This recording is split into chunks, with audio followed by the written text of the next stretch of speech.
y a-t-il également des différences entre les générations? On parle beaucoup de génération, alors X, Y, Z. J'avoue que je ne sais plus, tu vas nous éclairer là-dessus.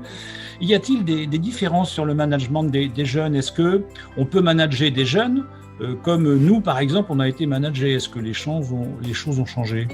Donc, pour essayer de le résumer très rapidement, cette génération qui s'appelle la Z, je crois qu'il y en a d'autres qui arrivent sur les chiffres, et là moi non plus je ne sais plus, en fait vit dans l'état présent. Et quelque part ils ont raison, aujourd'hui on est obligé de travailler dans l'état présent.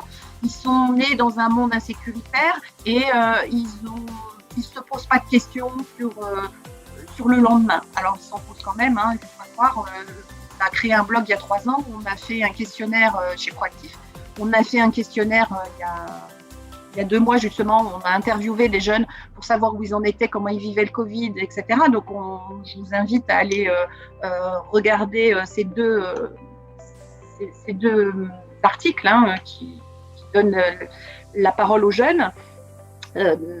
Mais les managers, ou en tout cas les générations XY que nous sommes, aujourd'hui, nous avions l'habitude de gérer dans le temps d'une journée, de travailler entre 8h et 18h, et puis on faisait une pause effectivement pour déjeuner et encore sur le pouce, et après c'était terminé, on avait cloisonné notre journée.